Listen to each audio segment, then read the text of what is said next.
नमस्कार जय जगन्नाथ दर्शक बंधु यही राशि भिडियो मान आपण मानक स्वागत करुच्ची। दर्शक बंधु यही राशि भिडियो मान जुलाई 11 तारिख में पड़ुअछि लक्ष्मी नारायण योग। यही योग अत्यंत शुभ समय। तेबे दर्शक बंधु यही दिन जाए पड़ुअछि हेरा पंचमी सहित गुरु पंचमी व्रत, जहाँकि गुरु शुभ संजोग भी सृष्टि होउछि। महालक्ष्मी कृपारु किछि राशिर व्यक्ति मानकर भाग्य अचानक बदलवाक जाउछि। एही राशिर व्यक्ति मानकर महालक्ष्मी ऊपर भगवान नारायण भी कृपारु पड़ाकू जाउछि। एही राशिर व्यक्ति मानक समस्त प्रकार इच्छा पूर्ण होबाक जाउछि एवं पूर्वरु समस्त प्रकार थिबा दुख कष्ट समस्या दूर होबाक जाउछि। सेहीपरि दर्शक बंधु जो समय लक्ष्मी नारायण योग सृष्टि होता है सही राशि व्यक्ति मानक समस्त प्रकार आर्थिक समस्या मध्य दूर होता है, खुशीर समय मध्य काटि थांती। तेबे दर्शक बंधु यही दिन ठारू शुभ संजोग किछि राशिर व्यक्ति मानक सृष्टि होइतिबा कारण यही दिन हेरा पंचमी पड़िथिबा सहित यही दिन गुरु पंचमी व्रत मध्य पालन करा जाउछि। यही दिन लक्ष्मी नारायण योग जहाँकि अत्यंत शुभ समयटी होइछि। तेबे दर्शक बंधु यही दिन ठारू ज्योतिष शास्त्र अनुसार गुरुवार यही संजोग पड़ाकू जाउछि। अत्यंत शुभ संजोग गठन होबाकू जाउछि, जहाँकि 5टी राशिर व्यक्ति मानक ऊपर यह अत्यंत सकारात्मक शक्ति पड़ाकू जाउछि। यही राशिर व्यक्ति मानक शुभ फल मिलवाकू जाउछि। तेबे दर्शक बंधु यही शुभ समीक्षा शुभ संजोग केउं राशिर व्यक्ति मानक ऊपर पड़ुछि, केउं राशिर व्यक्ति माने अत्यंत भाग्यशाली होबाकू जाउछंती। भाग्य एमानक पुण्य साथ दबा सहित समस्त कार्य सफलता हासिल करबाकू जाउछंती। महालक्ष्मी आशीर्वाद एही राशिर व्यक्ति मानक समस्त आर्थिक समस्या दूर होबाकू जाउछि। केबे दर्शक बंधु एही योग जहाँकि 151 वर्ष पर बनुअछि। यही कारणरू राशि व्यक्ति मानकर अत्यंत उज्जवलमय होबाकू जाउछि। तेबे दर्शक बंधु से सब भाग्य राशि भितर आसंतु जानिनेबा। संपूर्ण भाव में जाना गले अनुरोध भिडियोटी को प्रथम शेष पर्यंत देखंतु एवं सही परि दर्शक बंधु जदि यही चैनल पर न्यू अछंती सर्वप्रथम चैनल टी को सब्सक्राइब कर दियंतु, वीडियोटी को लाइक करंतु, कमेंट बॉक्स रे जय मां लक्ष्मी नारायण लिखा जमार भी भूलु, जहाँकि महालक्ष्मी नारायण कृपा सदा सर्वदा आपण एमती रही था, आपणकर भाग्य एमती चमकी था। तेबे दर्शक बंधु आसतु जानिबा से प्रथम भाग्यशाली किए। तेबे दर्शक बंधु प्रथम भाग्यशाली होउछंती जहाँकि वृष राशि। वृष राशि व्यक्ति मानक पई अत्यंत शुभ समय आरंभ होबाकू जाउछि। एही समय महालक्ष्मी भगवान नारायण कृपारु अटकी रही समस्त कार्य खूब शीघ्र पूर्ण होबाकू जाउछि। सेही परि दर्शक बंधु आपणकर अत्यंत शुभ समय आरंभ होइतारु नूतन रोजगार मार्गरू माने रोजगार होबाकू जाउछि। अत्यंत शुभ समय आरंभ होइतिबारु समस्त कार्य सफलता हासिल करबाकू जाउछंती। सेही परि दर्शक बंधु एही समय रे धार्मिक कार्य निजको अंश ग्रहण करिवे एवं आपणकर परिवार रे सुख समृद्धि भरी रही सहित समाज आपणकर मान सम्मान प्रतिष्ठा हम। अत्यंत शुभ समय आरंभ होइतारु आपणकर देह मन मध्य अत्यंत सुस्थ अनुभव करिवे। सेहीपरि दर्शक एही राशिर व्यक्ति माने जो व्यवसाय क्षेत्र में अछंती सेमानक पई अत्यंत शुभ समय, जहाँकि आपणकर व्यापार वाणिज्य रे बहुत भल वृद्धि होबा सहित अर्थ लाभ मध्य माने सृष्टि होबाक जाउछि। एही राशि विद्यार्थी मानक पई अत्यंत शुभ, पाठ पढ़ा सहित बहुत मन लागिबो, एकांती भी वृद्धि पाइबो। एहा सहित आपणकर शुभ समय आरंभ होबा हेतु कैरियर रे बहुत अग्रगति करिवे।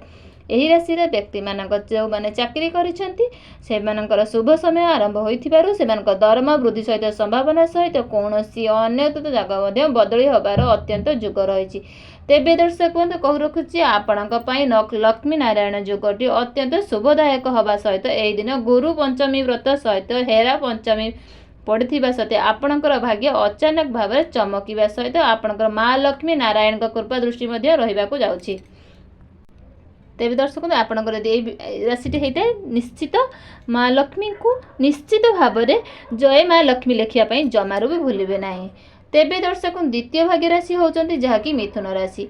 मिथुन राशि व्यक्ति विशेष मानक पई जहाँकि अत्यंत शुभ दिन आरंभ होउछि। एहा सहित स्वतंत्र दिन एही राशिर व्यक्ति विषय भूल मिलुथुबा शिक्षा आधार करी जीवन अत्यंत सुंदर करबाकू जाउछंती एवं सेहीपरि आपणक शुभ दिन आरंभ होतु आपण निजर धार्मिक कार्य अंश ग्रहण करिवे एवं सेहीपरि निवास रे प्रचुर आपणक लाभवान हेबे। ଏହି ସମୟରେ ମାଆ ବାପାଙ୍କର ଆଶୀର୍ବାଦରେ କୌଣସି ନୂତନ କାର୍ଯ୍ୟ ମଧ୍ୟ ଆରମ୍ଭ କରିବେ ଏବଂ ଆପଣଙ୍କର ଅତ୍ୟନ୍ତ ଶୁଭ ଦିନ ଆରମ୍ଭ ହୋଇଥିବାରୁ ଆପଣଙ୍କର ମନ ପ୍ରଫୁଲ୍ଲିତ ରହିବ। ସେହିପରି ଦର୍ଶକ ବନ୍ଧୁ ଏହି ସମୟରେ ଆପଣଙ୍କ ଶରୀର ମଧ୍ୟ ସୁସ୍ଥ ଲାଭ କରିବ।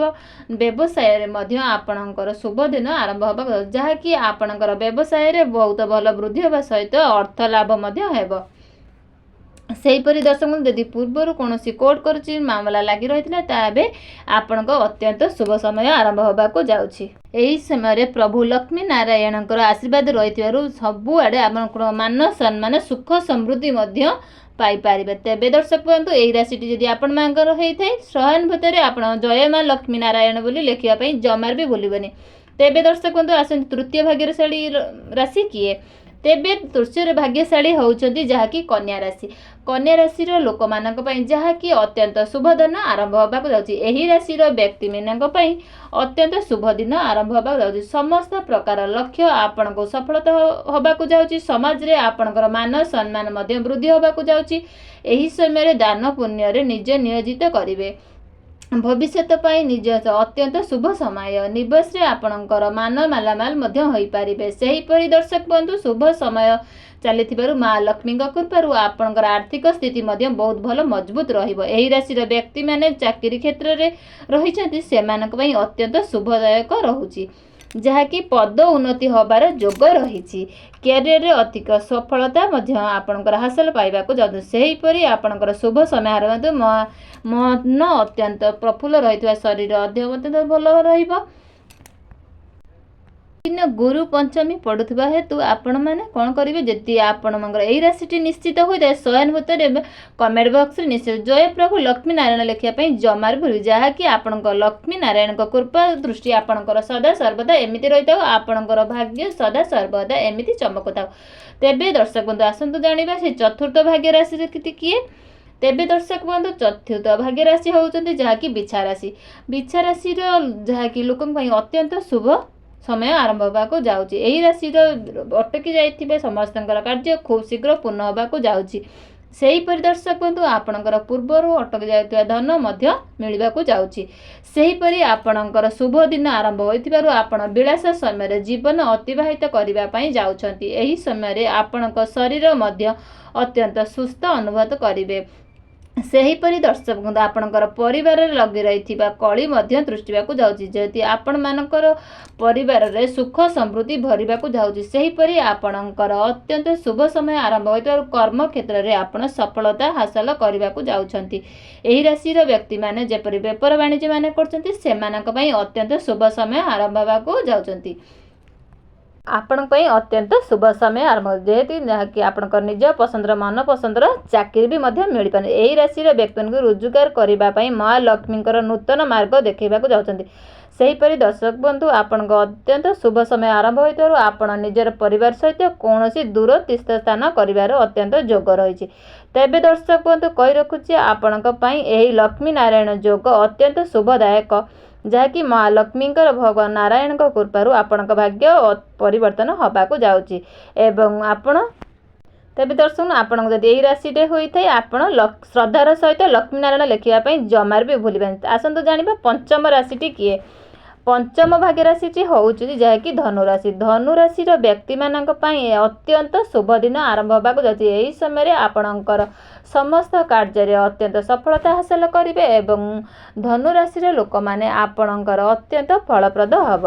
ଏହି ଆପଣମାନଙ୍କର ଶୁଭ ସମୟ ଆରମ୍ଭ ହେତୁ ଆପଣଙ୍କର ଯେକୌଣସି ଆର୍ଥିକ ସ୍ଥିତି ରହିଛି ମଜବୁତ ବି ମଧ୍ୟ ରହିବ, ଯାହାକି ପୂର୍ବରୁ ରହିଥିବା ସମସ୍ତଙ୍କର ଆର୍ଥିକ ସମସ୍ୟା ମଧ୍ୟ ଦୂର ହୋଇଯିବ। ସେହିପରି ଦର୍ଶକ ବନ୍ଧୁ ଏହି ରାଶିର ବ୍ୟକ୍ତିମାନେ ଯେପରି ବେପାର ବାଣିଜ୍ୟ କରୁଛନ୍ତି ତେବେ ଆପଣଙ୍କ ପାଇଁ ଅତ୍ୟନ୍ତ ଶୁଭ ଦିନ ଆରମ୍ଭ ହେବାକୁ ଯାଉଛି। ବ୍ୟବସାୟରେ ବହୁତ ଉନ୍ନତି ହେବ, ଅର୍ଥ ଲାଭ ମଧ୍ୟ ହେବ। ଯଦି ଆପଣ ଚାକିରି ବଦଳରେ କୌଣସି ଯୋଜନା କରିବାକୁ ଚାହୁଁଛନ୍ତି ତେବେ ଆପଣଙ୍କ ପାଇଁ ଅତ୍ୟନ୍ତ ଶୁଭ ସମୟ। ଏହି ସମୟରେ ଆପଣ ଯେକୌଣସି ଯୋଜନା କରିବେ ଆଉ ଏହା ତେବେ ସଫଳତା ହାସଲ କରିବେ। ତେବେ ସେହିପରି ଆପଣଙ୍କର ଅତ୍ୟନ୍ତ ଶୁଭ ସମୟ ଆରମ୍ଭ ହେଉଥିବାରୁ ଆପଣ ଯେକୌଣସି ନୂତନ ଗୃହ ପ୍ରବେଶ ମଧ୍ୟ କରିପାରନ୍ତି ଏବଂ ଆପଣଙ୍କର ଭୌତିକ ସମ୍ପତ୍ତିରୁ ମଧ୍ୟ ଅତ୍ୟନ୍ତ ଲାଭଦାର ହେବାକୁ ଯୋଗ ଅଛି। ସେହିପରି ଦର୍ଶକ ଏହି ରାଶିର ବ୍ୟକ୍ତିମାନଙ୍କ ପାଇଁ ଦୀର୍ଘ ଧରି ଯେକୌଣସି ଭ୍ରମଣ କରିବା ପାଇଁ ଚାହୁଁଥିଲେ ତେବେ ଅତ୍ୟନ୍ତ ଶୁଭ ସମୟ ଆରମ୍ଭ ହେବାକୁ ଯାଉଛି। ଏହି ସମୟରେ ଆପଣ କୌଣସି ଦୂର ସ୍ଥାନ ଭ୍ରମଣ ବି କରିପାରନ୍ତି।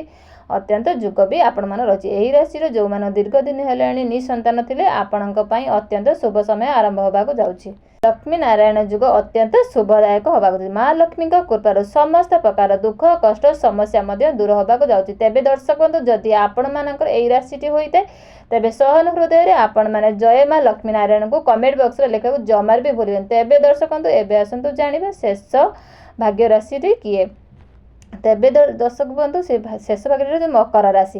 ମକର ରାଶିର ଲୋକମାନଙ୍କ ପାଇଁ ଅତ୍ୟନ୍ତ ଶୁଭ ସୁଖର ଦିନ ଆରମ୍ଭ ହେବାକୁ ଯାଉଛି। ଏହି ରାଶିର ବ୍ୟକ୍ତିମାନଙ୍କ ପାଇଁ ପୂର୍ବରୁ ଥିବା ସମସ୍ତ ପ୍ରକାର ଦୁଃଖ କଷ୍ଟ ସମସ୍ୟା ଦୂର ହେବାକୁ ଯାଉଛି। ମହାଲକ୍ଷ୍ମୀଙ୍କ ଭଗବାନଙ୍କ ନାରାୟଣଙ୍କ କୃପାରୁ ଆପଣ ଅତ୍ୟନ୍ତ ଶୀଘ୍ର ଖୁସିର ଦିନ କାଟିବାକୁ ଯାଉଛନ୍ତି। ମକର ରାଶିର ବ୍ୟକ୍ତିଙ୍କର ଅତ୍ୟନ୍ତରେ ଶିକ୍ଷା କରିବାରେ ଏମାନେ ବ୍ୟକ୍ତିଗତ ଏବଂ ବୃତ୍ତିଗତ ଜୀବନରେ ଉନ୍ନତି ଆଣିବା ପାଇଁ ଯାଉଛନ୍ତି ଏବଂ ସେମାନଙ୍କର ଅତ୍ୟନ୍ତ ସମସ୍ତ ପ୍ରକାର ଲକ୍ଷ୍ୟ ହାସଲ କରିବାକୁ ଯାଉଛନ୍ତି।